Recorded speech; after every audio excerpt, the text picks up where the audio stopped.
Hello and welcome back to the channel on our continuing voyage to become better blues players.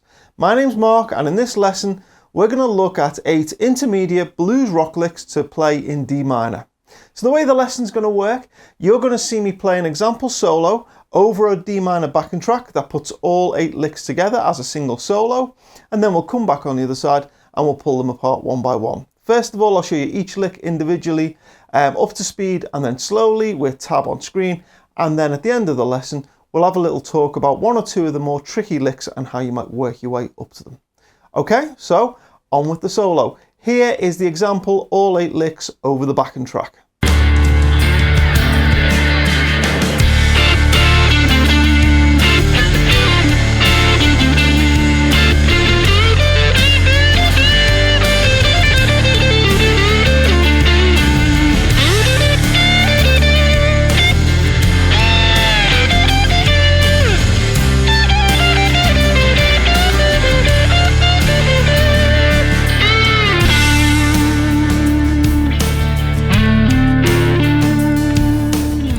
So that was the example there, and what we'll do now is pull those licks apart one by one. But before we do, a little bit of housekeeping.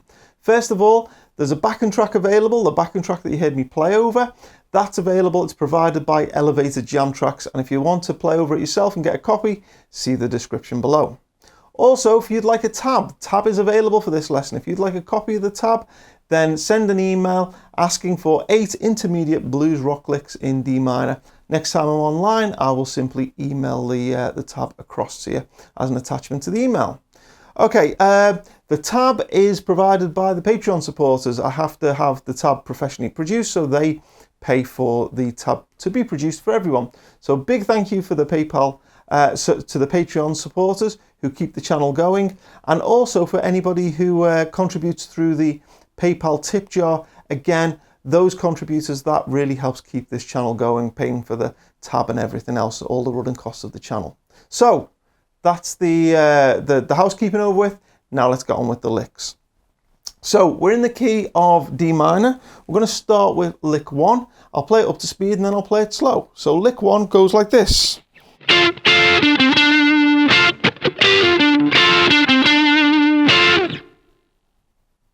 Okay, and nice and slow.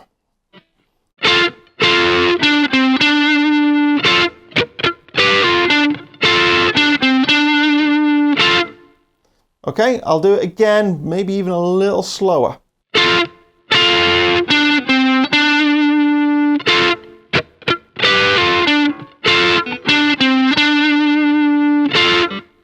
Okay, that's lick 1. We'll come back and talk about that in a moment. Lick 2 then goes like this, up to speed. Okay, and nice and slow.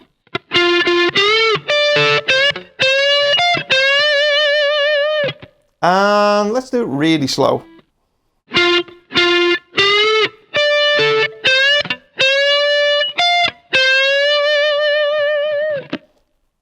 Stuff really slow doesn't sound that good, but at least you can see where my fingers are moving. Okay, so that was lick 2. Lick 3 now, this is the tough one. It goes like this.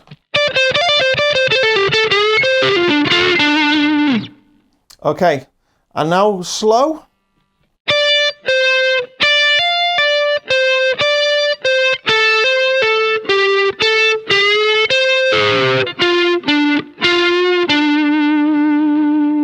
Okay, and I'll try and do this super slow.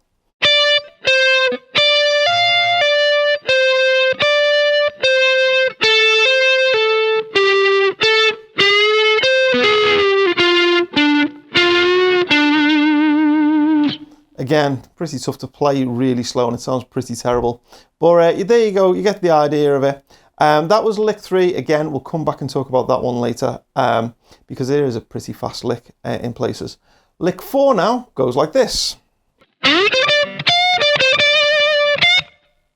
Okay, and slow.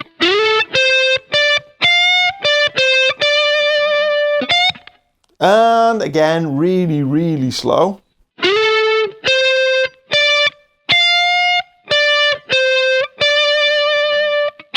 Okay, lick 5 now, up to speed, goes like this. Okay, and nice and slow. This is going to be difficult because that first note grabs, it kind of hits the B and the E string bending together, which when you bend really fast, you can get both of them together. The slower you bend, the less likely we are to get that, but I think you'll get the idea. We'll come back and talk about it a little bit more at the end. But it goes like this.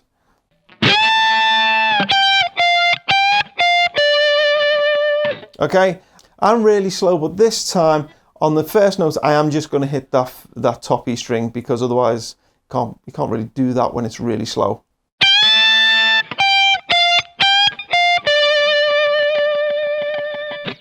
Okay, lick 6, up to speed.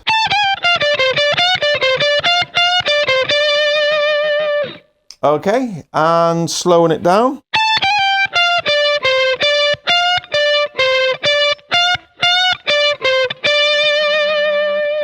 Okay, and really slow.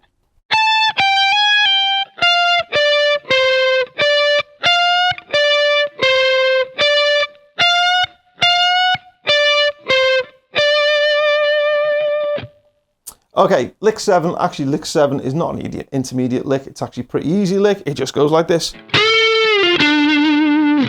Okay, and slower. And really slow.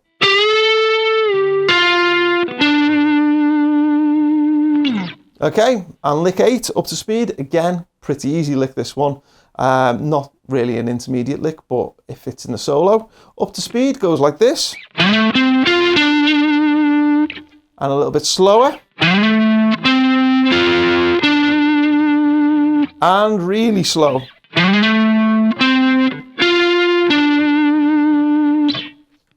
Okay, so let's pull those apart now and look at a few of the more tricky ones. First of all, let's start with lick 1. We've got these double stops. Okay, so we are hitting here, and we're also hitting here. So that's 12th fret on both the B and the G string. Okay, that's kind of like the only tricky thing about that, is because we've got those double stops in there rather than single notes. Also, there is a point where I go and you get like that scratch noise in the tab. It's just marked as like a single scratch, but actually when I'm playing it up to speed, because my right hand is just keeping the rhythm going, it's more like a like down and up. Okay, lick 1, nothing too fancy about that other than the fact that it's double stops. Lick 2 then starts with 2 notes of 10 on the G string. Okay, those 2 notes, they're kind of incidental notes. They're not really part of lick 2, but they help us get from lick 1 into lick 2, so that's kind of why they're there. The only thing to think about on this one really is that bend. Okay, I'm bending up on the 13 on the B string, and as it's up in the air, I'm then catching 13 on the top E with my little finger. I think Leslie West was the first person I saw to do that kind of thing, where you catch the next string with your little finger. It sounds really cool. Lots of other players do it, but he was the first one when I was kind of in my teens. I saw him and just thought, that's amazing. Okay, lick 3. This is the tricky one. This is the fast one. Let's pull it apart a little bit. First of all, it's all D minor pentatonic box position 1. It's only using those notes, no fancy notes, nothing clever, just those particular notes, which we all know and love, box position 1. Where this is getting a little bit tricky is there's 2 ideas. First of all, there's a sequencing idea with lots of hammer-ons and pull-offs, and the second half is a bending idea. Let's start with that sequencing idea. I'll tell you where this idea came from. Years and years ago, my guitar teacher had me learn sequences just going down in 3. That means you go down the scale, you go 3 notes from your first note, then 3 notes from your second, then 3 from your third, 3 from your fourth, etc. Anyway, that looks like this. Okay, and that's just a basic sequence. I did a Patreon only special lesson just about sequences and stuff, so if you're a Patreon supporter, this should be reasonably familiar. I learned this when I was in my early 20s. Having done that, what I then did was I kind of worked on ways of embellishing that to make it basically look a little and sound a little more fancy by adding in hammer-ons and pull-offs.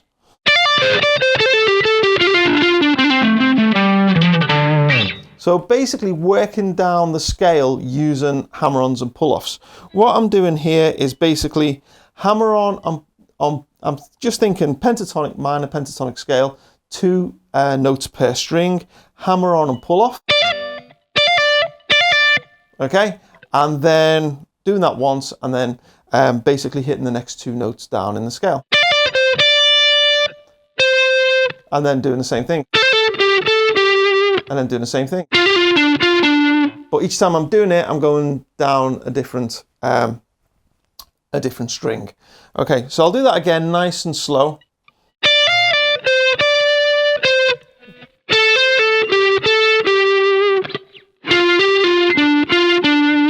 Okay, and that sequence, as I got better at that and more fluid, then kind of up to speed becomes something like this. Okay, and you can just kind of work that all the way down the scale. And that's basically, that exercise is where that first half of the lick comes from, by the fact that I worked that up as an exercise for a while. Now, what my old guitar teacher used to say is, sequences are great, but you've got to have a good way of getting out of them, because otherwise it just sounds like you're playing a sequence through a scale. So we do a little bit of that sequence with all those hammer-on and pull-offs, and you can see the actual tab for all the specifics of that. But then the second half of the lick, we come out of the sequence using another kind of Leslie West bending thing, where we've got this. And again, it's the idea of bending up on one string and catching the next string up with your little finger. Okay, so that's what's going on there. So we put the 2 together, we get this. Oh, and just ending it with one of those, because those always sound bluesy. So slowly, what we've got is we've got 2 kind of incidental notes to get us into the lick. And then we've got this hammer-on pull-off sequence. And then we're coming into this kind of bending thing.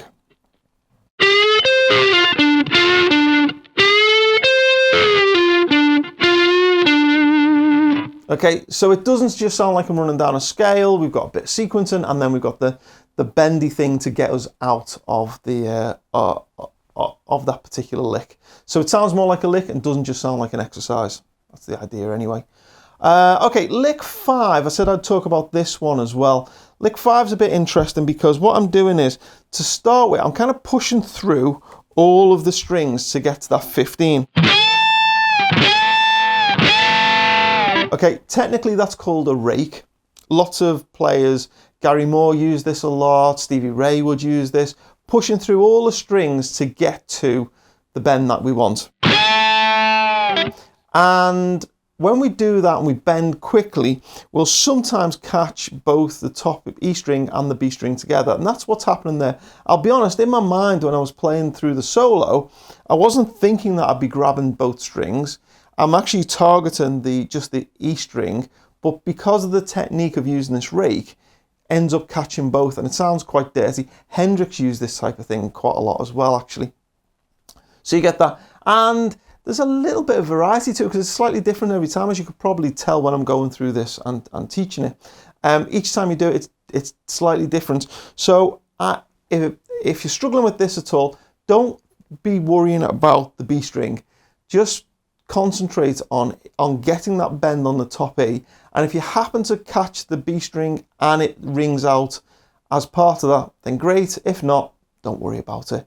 As I say, it's different every time, but that's what's going on. And then when it comes time to teach and do this slowly, it's near impossible to control it. So it just is what it is. Sometimes they pop out, sometimes they don't. If they do, it just sounds really dirty and bluesy and great. Okay, so that's the start of that lick. The other lick that I wanted to talk about was lick 6. We've got this going on here. Okay, so generally we're in D minor pentatonic for the whole solo, except in lick 1 we have this note here, which is 12th fret of the B string. That's going to be Dorian. That's going to give a Dorian flavour. I must admit I wasn't thinking Dorian. I was simply thinking D minor pentatonic, and I know because we're doing double stops that you can add in that note there. Well, a similar thing here, because we're up here in, what's this, box position 3. And I know when I'm in D minor box position 3, I can add in this note here. So that one there, which is, what's that, the 16th fret? That is the flat 5, the blue note. I've done a whole lesson on using the blue note. And this lick just basically uses that blue note. So we start by picking 17, then we pick 15, hammer on 16, pull off 16. So you get this.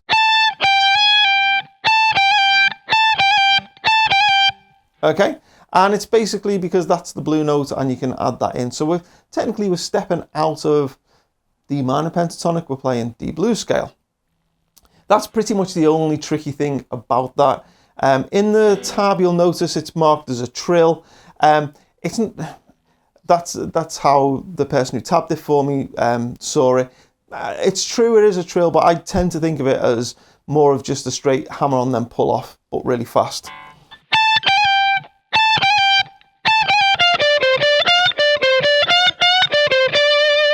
And the only other thing about that is then we've got those dirty bends, so those little bends. If you've seen any of my lessons at all, I've talked a lot about dirty bends.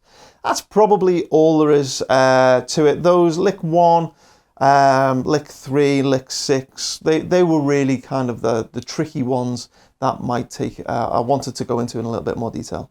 Anyway, I feel like I've talked too much through this. Hope you enjoyed this. Usually I tend to do more kind of beginner lessons. This one is a lot tougher. It's not a straight 12-bar blues. It's a really interesting dark D minor. Hope you enjoyed it. If you have, please leave me a comment and let me know if this was useful for you. Also, please hit subscribe and all those kind of things. We're coming up to 30,000 subscribers. It'd be great when we hit that. So leave thumbs up, leave comments, all of those kind of things. If you want a copy of the tab, details are in the description below. I've probably talked too much. Until next time, take care. I'll see you again.